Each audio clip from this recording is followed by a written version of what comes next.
Being prepared for an emergency is important at every age. As an older American, you may need to think about taking some specific steps as you get yourself prepared in case of a disaster.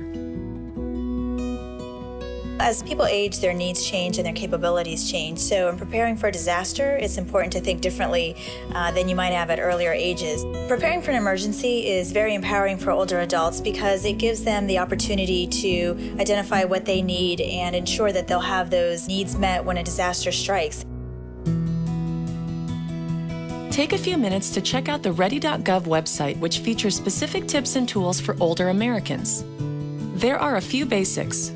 First, learn about the types of risks that could affect your area.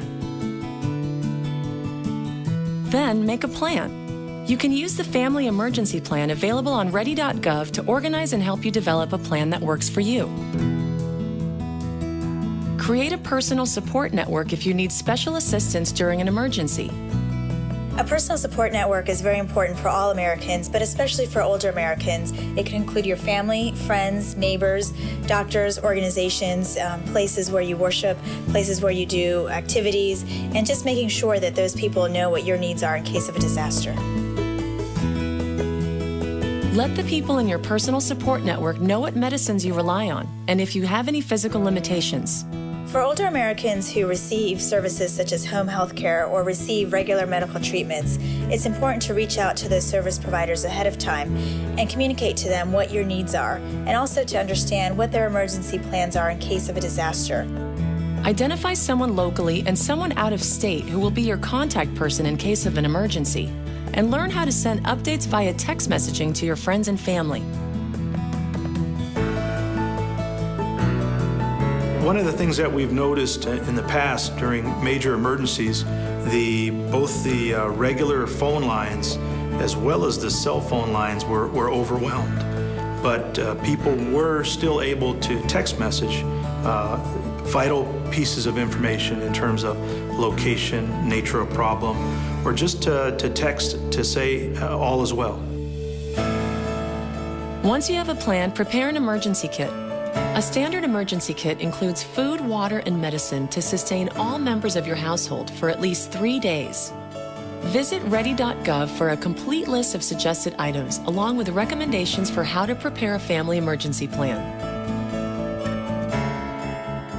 Pay particular attention to certain things, like making sure you have enough of any medications you take, an extra pair of glasses in case one breaks, or extra batteries for hearing aids. It's important to remember that certain things, such as medicines, can go bad and spoil. So just make sure that what you're putting into your kit is not expired, and check it on a regular basis. If you are unable to obtain an emergency supply, be sure to always fill your prescriptions on the first day you become eligible for a refill, rather than waiting until the day you run out. Keep copies of important documents like birth certificates, insurance policies, Medicare cards, and financial forms in your emergency supply kit. Also consider placing electronic copies of this information on a portable flash drive. This could be useful for others even if you don't personally use a computer. For those who depend on the mail for their Social Security benefits, switching to electronic payments is one simple, significant way people can protect themselves financially before disaster strikes.